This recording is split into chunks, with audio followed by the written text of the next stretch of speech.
नमस्ते, मैं हूँ शशि हरमुख और आप सबका इस चैनल पर स्वागत है। आप में से जिन लोगों को एस्ट्रल ट्रैवल करना था, उनके लिए मैं इस वीडियो में बहुत ज़रूरी जानकारियाँ लेकर आई हूँ। आपका एस्ट्रल ट्रैवल करने से पहले इनको जानना बहुत ज़रूरी है। जो लोग इस चैनल पर नए हैं या जो लोग एस्ट्रल ट्रैवल के बारे में नहीं जानते हैं, उनको मैं थोड़ा सा बता देती हूँ कि जब आप ध्यान में बैठते हैं और जब आप ध्यान में गहरे उतर जाते हैं, तो बहुत सारे आपको ध्यान के दौरान होने वाले अनुभवों से गुज़रना पड़ता है। उन्हीं में से एक अनुभव है एस्ट्रल ट्रैवल का अनुभव। इसको आप एक प्रकार की सिद्धि भी बोल सकते हैं।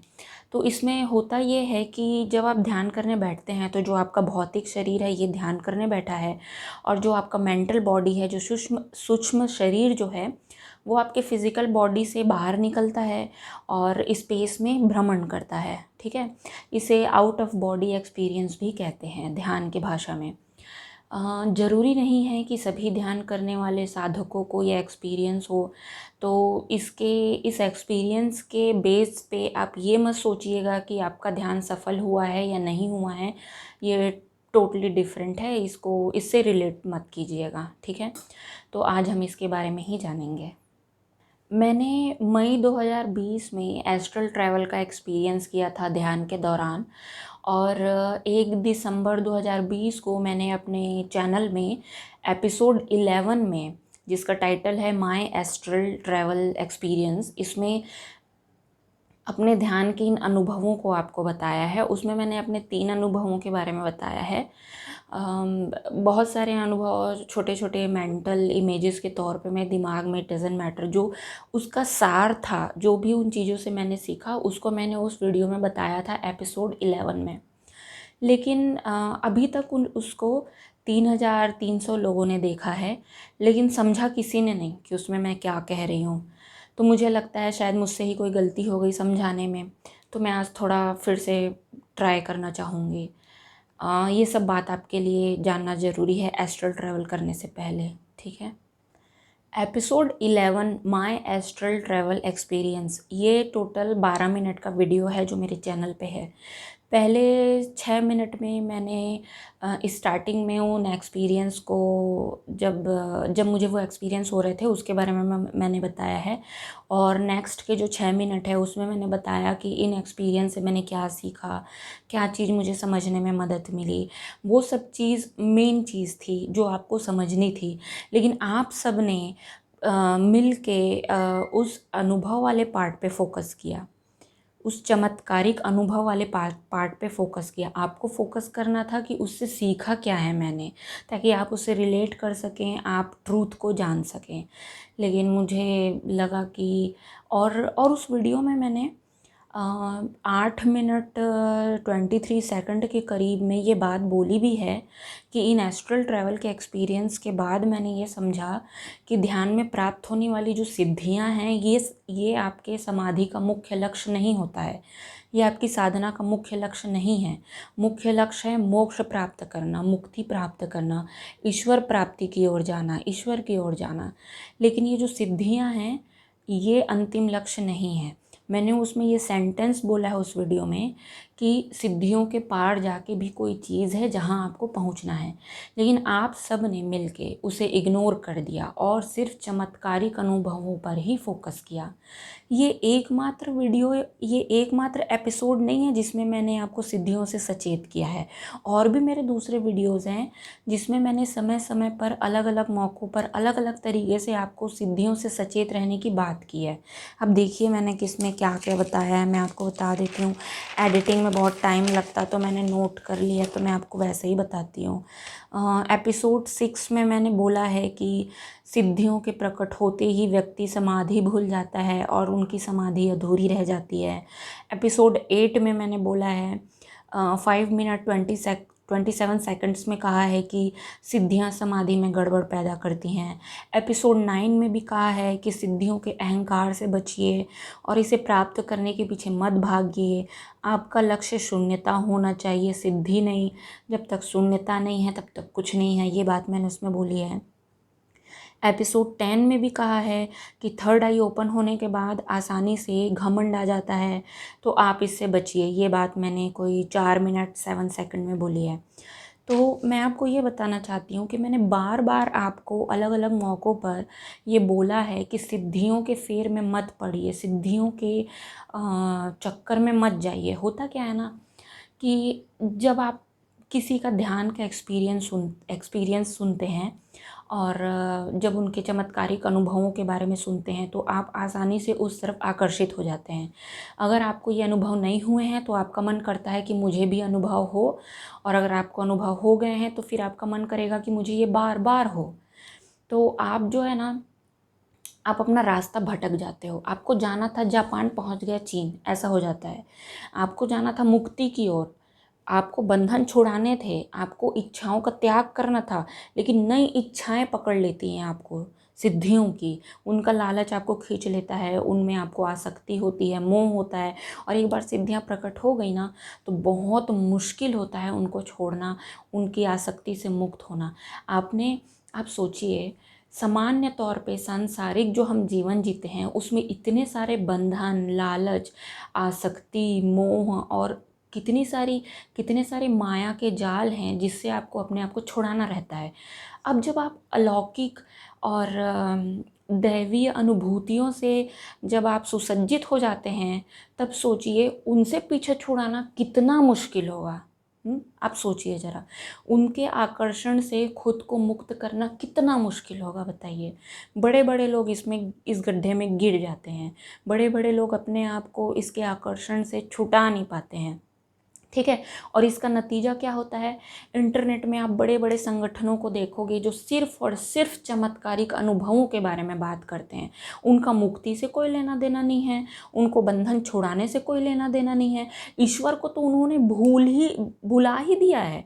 वो ईश्वर को नहीं मानते, वो सीक्रेटली एक रहस्यमय तरीके से ईश्वर का नाम लेंगे, लेकिन सिर्फ ये बात साबित करने के लिए कि ईश्वर ने खुद कहा है कि अहम ब्रह्मास्मि, मैं ब्रह्मा हूँ, मैं ही सब कुछ कर सकता हूँ, मैं ही परम सत्ता हूँ, परम शक्ति हूँ। इस तरीके से वो प्रतिपादन करते रहते हैं, बहुत ही चतुर तरीके से ये करते हैं। लेकिन उनका मुख्य मकसद ये होता है कि वो इतने सारे ध्यान के जो चमत्कारिक अनुभव हैं उसका बड़ा डंके की चोट पे प्रचार करते हैं, और जो साधक उनको सुन रहे हैं वो इसी आकर्षण के तहत उन संस्थाओं में ज्वाइन करते हैं, ठीक है।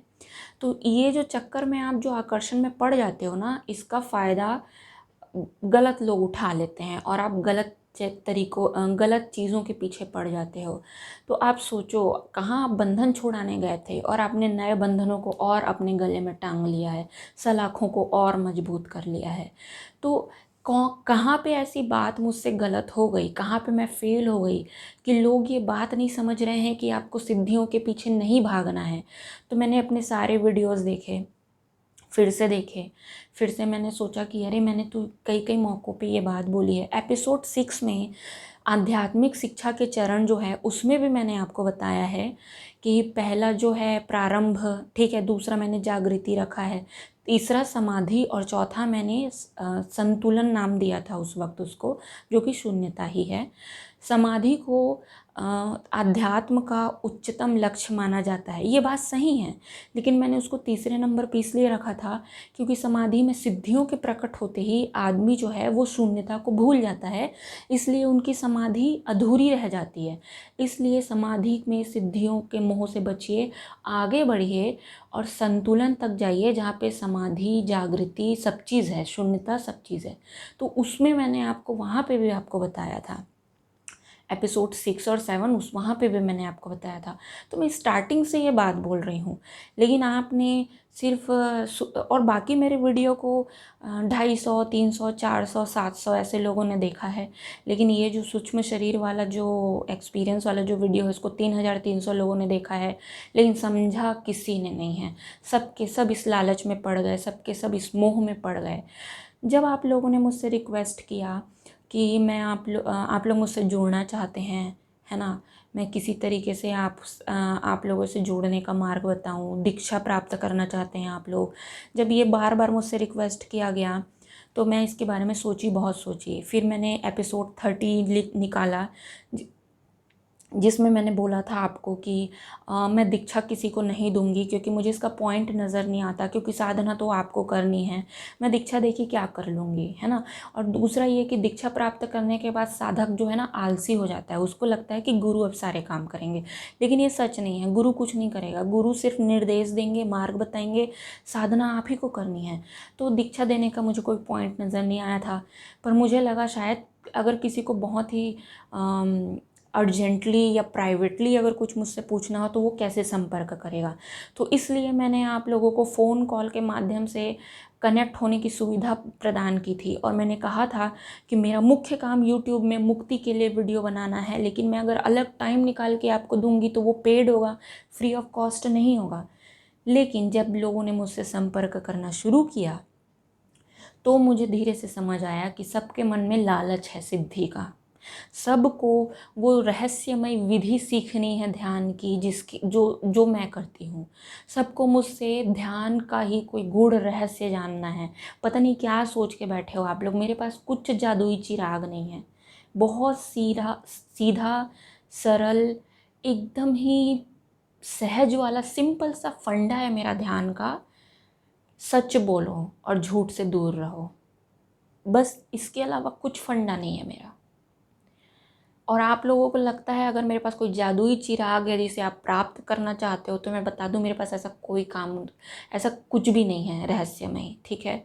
सब कुछ जो भी मैंने सीखा है, जो भी मैंने किया है, मैं जैसे जैसे समय आते जाएगा मैं वैसे वैसे आपको एक वीडियो अपलोड करते जाऊंगी, आपको उसमें पता चलते ही जाएगा।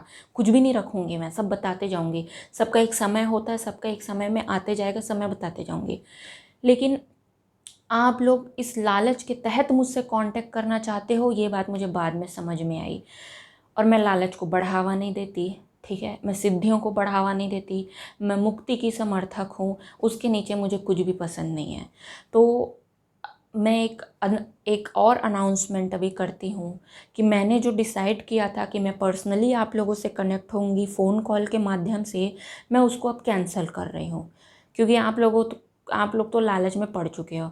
तो जिसको भी मुझसे ध्यान व्यान सीखना था, दीक्षा लेनी थी, अपनी ये इच्छा त्याग दो। मुझे फ़ोन करने का सपना ना देखो। बहुत कीमती है समय, मुझे वीडियो में लगाना है। मेरे घर के इतने काम होते हैं कि मैं बहुत मुश्किल से इधर टाइम दे पाती हूँ, ठीक है।